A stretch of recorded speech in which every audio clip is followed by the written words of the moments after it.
How you guys doing? It's so good to be back in Toronto. I've managed to escape for 3 winters in a row, but I'm finally back, and I'm so honored to stand here in front of you guys, the ever-growing crypto community up north. This talk is going to be different than most you've had today. I've got no slides. It's going to be short and sweet, just you and me. Unlike most presenters that were up here, I got into cryptocurrencies only this year. I happened to be in between worlds, and the price spiked for the first time to about 1,500, and people lost their minds. Bitcoin price dominated my newsfeed, and I was like, oh, I should probably come out of my rock and take a look at this. Soon, I was hooked. 3 months after I put my first dollar into Litecoin, I earned my first paycheck fully denominated in Bitcoin. I now work as a product manager at Purse. I'll tell you more about it in a bit, but the one-liner is it's an e-commerce startup where all payments happen in Bitcoin. As a PM, I think a lot about what my users want. And in this industry, that's proven to be more challenging than any others I've been in.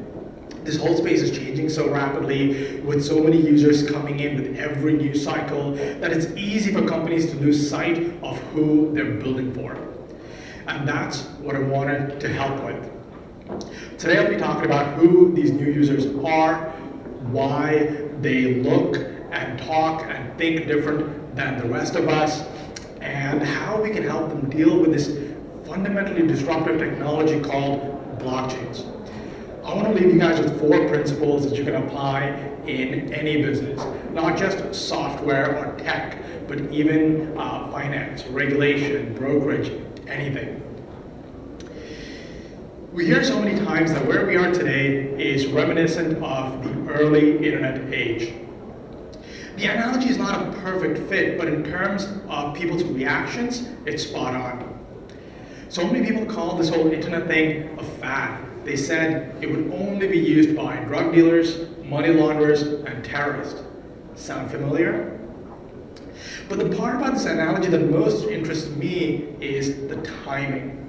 Where we are today with blockchains has been compared to the specific time period between 1993 and 95, where more and more people saw the potential of the internet, but it wasn't quite mainstream yet.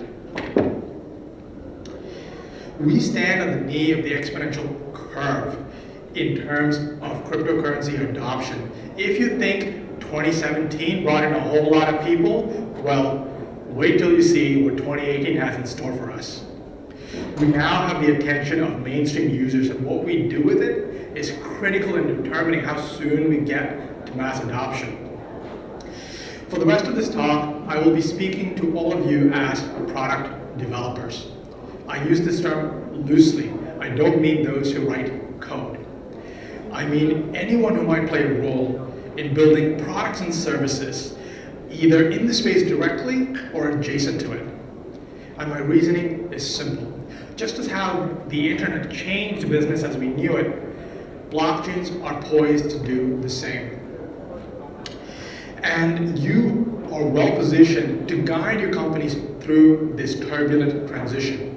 Why? Well, you did just take a day off work to attend an all-day blockchain conference. And for those of you who got paid to be here, congratulations, your company is woke.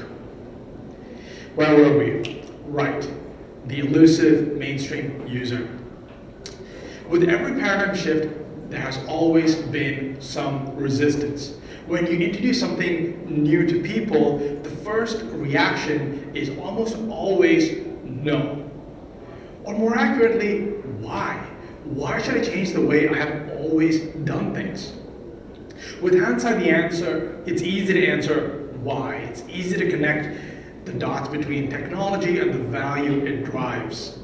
The internet, automobiles, cell phones, and social media were all seen as fads at first. Slowly, this perception started to change, and people started looking less at the core technology and more around how they could employ it to make their lives better. The reality is mainstream users just don't care about blockchains. They don't care about open, decentralized systems. And they won't care until it's crystal clear what it'll do for them. This is where we come in as product developers. Now, before we talk about how to shift this perception, let's look back at how the internet broke into mainstream. Well, two things happened. One, the barrier to entry to get online was greatly lowered. AOL started shipping CDs with serial boxes that give thousands of hours of online access. Around the same time, the first browser was released. And normal people started hopping online for the first time just to check out what was on there. The second big thing that happened was entrepreneurs flooded to the space to build compelling use cases for people to be online. Large incumbents slowly realized that the internet was eating their lunch and slowly started to adapt. Any behavior that we did offline was being moved online. Soon people didn't have just one reason to be online. They had a few. Fast forward 10 years, the internet started encroaching into our schools and businesses. Now, 20 odd years after the birth of the internet, we have no reason to be offline. The same is happening with cryptocurrencies today. This year, we've seen a record number of new companies built in this space that are giving people multiple reasons to participate today. The main challenge these companies face is how they're going to acquire and retain mainstream users. Because counter to the old adage, if you build it, they will not come. Let's start with the first one, acquisition. Today, companies in the space feel like they're breaking new ground. It's because they actually are. Mainstream users aren't going to touch anything that remotely looks like, feels like, or smells new. They want to know how you're going to solve their problem, and that's it. As product developers, we need to speak their own language. This is critical. When you reiterate someone's problem back to them in their own words, it shows that you feel the pain they feel. It shows that you empathize with them. Then, when you turn around and say, hey, I've got a solution for your problem, they're more likely to believe you. Okay, so now that you have their attention and that they trust you can solve their problem and that they're giving you a shot, how do you not screw this up? This is where we can borrow 3 key principles from the design community. Designers have been teaching users to learn and unlearn behaviors long before the internet was around. The first one is to shorten the time between intent and reward. Let me break this down for you. Intent is fairly self-explanatory. Users at your door, they're raising their hand saying, hey, I have a problem, help me.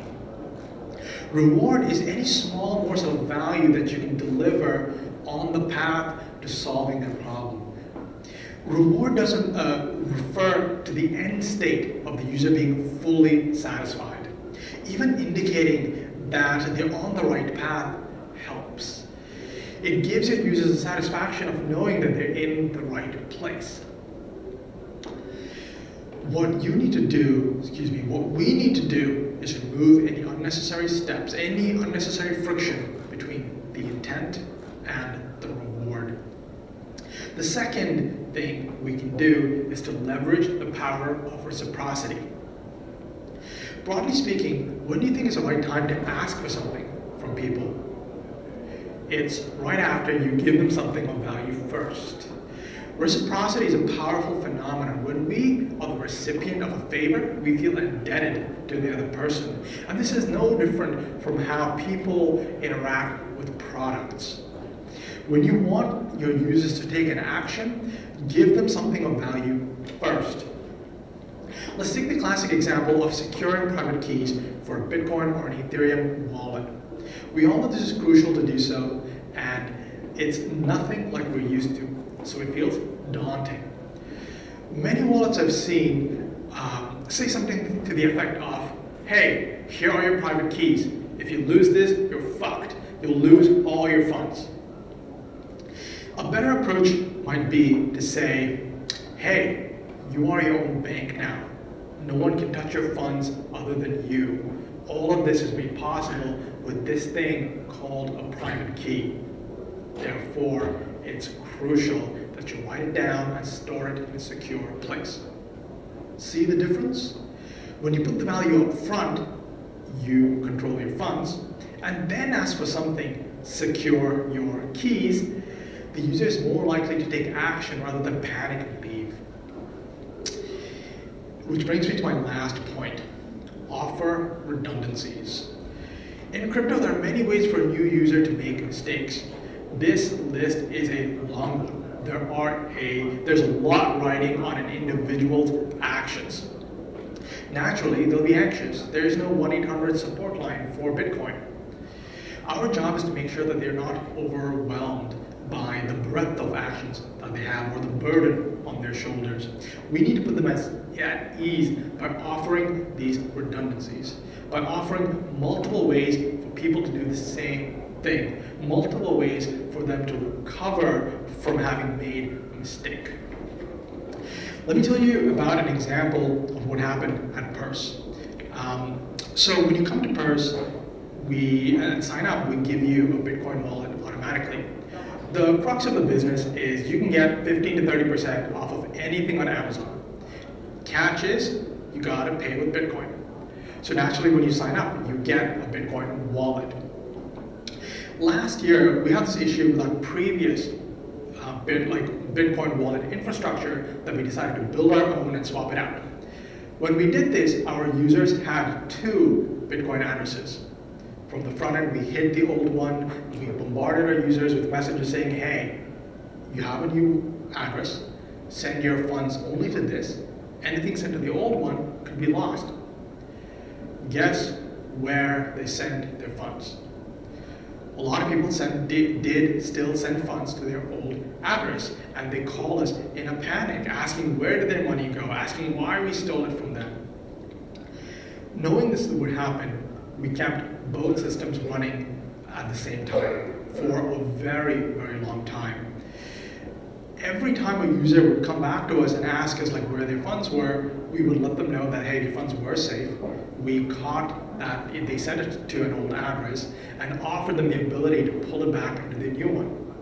We did this on a case-by-case basis because we wanted the opportunity to talk to these people and teach them what it meant, what having a new address meant. This is what I mean when I say offer redundancies.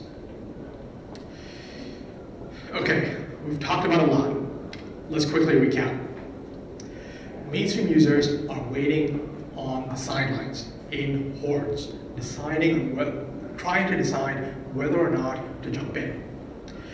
They are more risk averse than most of us in this room, and anything new can cause uncertainty. This uncertainty breeds resistance. We have an incredible opportunity in front of us, and we cannot be complacent. How we engage with these mainstream users will determine the future of this industry. Thank you.